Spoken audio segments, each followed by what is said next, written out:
باس بریش المیتا کہ مردار ہے اور مردار پرندہ ہے اور اس کے پر ہیں، وہ پر اگر آ کر کے پانی میں گریں تو وہ فرماتے ہیں کہ پانی میں کوئی حرج نہیں۔ لیکن اس کا جواب یہ ہے کہ ہم یہ کہتے ہیں کہ اول تو جو مردار ہے، مردار کے جو پر ہیں یا مردار کے جو بال ہیں یہ ناپاک ہوتے نہیں ہیں، اس لیے کہ جو جانور بغیر ذبح کے مر جائے تو اس میں یہ ہوتا ہے کہ اس کا گوشت پوست یہ تو حرام ہو جائیں گے، لیکن جہاں تک اس کی ہڈیاں ہیں، اس کے پٹھے ہیں، اسی کے بال ہیں، تو ان میں چونکہ حیات ہوتی نہیں، جب حیات نہیں ہے تو اس میں وہ موت بھی نہیں، جب موت واقع نہیں ہوئی تو جس طرح پہلے پاک تھے اب بھی پاک ہیں۔ تو اب یہ پر جو ہیں اسی میتے کے، اس کو تو ہم بھی کہتے ہیں پاک ہیں۔ بالفرض اگر پر کے اوپر خون لگا ہوا بھی ہو تو کیا پتہ کہ وہ خون بھی اگر سوکھ گیا ہو تو سوکھنے سے تو مطلب یہ کہ وہ بھی پاک ہو جائے گا پر۔ تو بہرحال پروں کے گرنے سے وہ کہتے ہیں حرج نہیں، تو ہم بھی کہتے ہیں کوئی حرج نہیں، کیونکہ پر کو ایسی ناپاک چیز نہیں ہے کہ جس کی وجہ سے پانی کیا ہو جائے، ناپاک ہو جائے۔ قال زہری، تیسری بات انہیں یہ بیان فرمائی، امام صاحب نے تیسرا دلیل یہ دیا، زہری کا دوسرا قول وہ یہ پیش کیا فی عظام الموتى، کہ زہری کہتے ہیں کہ مردار کی ہڈیاں، جو جانور اپنی موت مر گیا جس کو تکبیر نہ پہنچی، اسی کے ہڈیوں کے بارے میں جیسے ہاتھی وغیرہ ہے، تو ہاتھی کے جو ہے کیا نام ہے، یعنی مثال یہ ہاتھی جانور ہے، اسی کے ہڈیاں اس میں دانت بھی آ گئے، تو ان کے بارے میں وہ کہتے ہیں کہ ادرک تو ناسن، زہری کہتے ہیں ایک نہیں، میں نے دنیا کو دیکھا ہے اور اپنے دور کے کئی علماء کو دیکھا ہے، تابعین کو دیکھا ہے، میں نے کیا دیکھا، ادرک تو ناسن من سلف العلماء، اسلاف کو دیکھا کہ وہ یمتشطون بہا، کہ ہاتھی کے دانتوں کی کنگیاں بنا کر کے داڑھی کو دیتے، اپنے بالوں کو دیتے۔ اب بات یہ ہے کہ اگر یہ ہے کہ یہ ناپاک، اگر وہ اس کے دانت ناپاک ہوتے تو کنگھی ناپاک، کنگھی اگر ناپاک ہے تو گویا کہ ناپاک چیز کا استعمال داڑھی میں ہوا اور سر کے بالوں میں ہوا، تو ظاہر بات ہے کہ اس طرح تو نہیں ہو سکتا۔ جب نہیں ہے تو معلوم ہوا کہ مردار جانور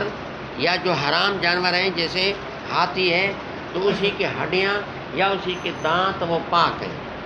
اور پھر امت کا یہ معاملہ چلتا آ رہا ہے کہ ہاتھی کے دانتوں کی شیشی بنی ہوئی اسی میں روغن ڈالتے،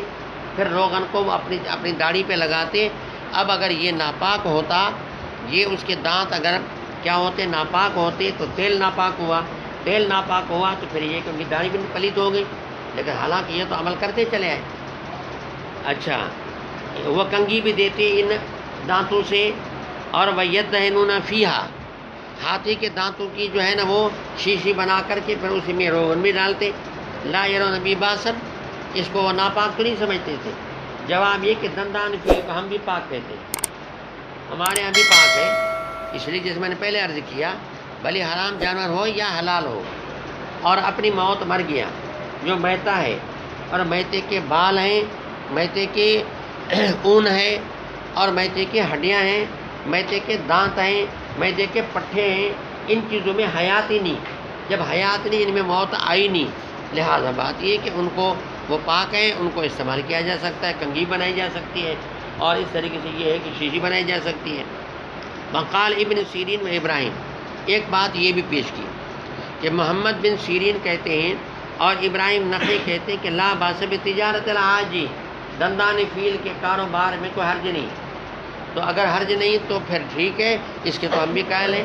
لیکن کہاں بات تجارت کی، کہاں بات پاکی ناپاکی کی۔ لیکن بہرحال اگر ایک دلیل اس کو کہا بھی جائے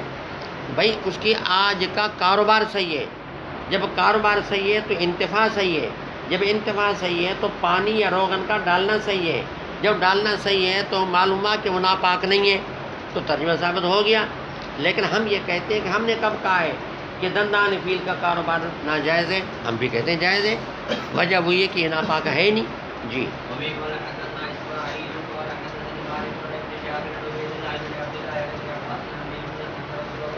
رضی اللہ تعالی عنہا وعنہم، ان رسول اللہ کے نبی سے پوچھا گیا چوہے کے بارے میں کہ سقطت فی سمن، کہ گھی کا ایک بڑا برتن ہو اور چوہا اس میں گر گیا. تو اللہ کے نبی نے یہ فرمایا کہ آپ اس طرح کریں کہ القوہا وما حولہا، کہ اسی کو بھی اٹھا کے باہر پھینکو، اس کے ماحول کو بھی پھینکو، باقی کھاؤ، وَكُلُوا ثَمْنَكُمْ کھاؤ. تو اب اس میں استدلال امام صاحب کا یوں ہے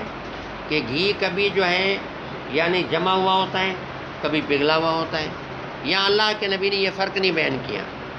لیکن بس صاف کہہ دیا کہ چوہا اس کو نکال کے پھینکو اور گھی کو تناول کرو. تو اسے معلوم ہے کہ چوہا یا ناپاک چیز کوئی بھی یعنی اگر کسی یعنی ایسی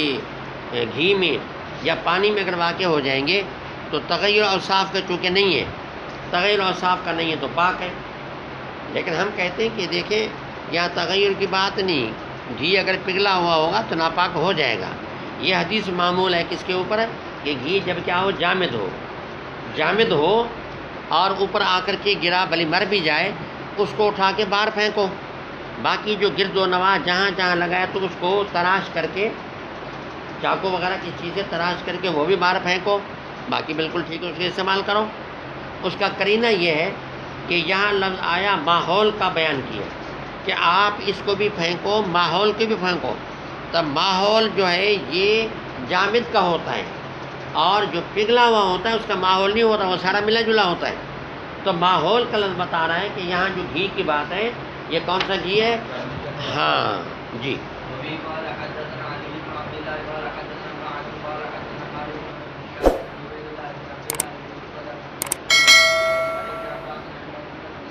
رضی اللہ تعالی عنہا وعنہم ان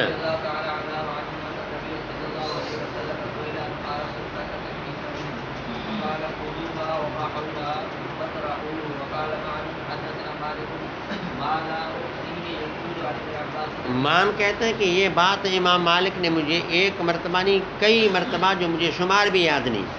ما لا اوسی، اتنا بتایا اتنی دفعہ کہ میرے شمار سے باہر ہیں. یقول عن ابن عباس عن میمونہ. جی.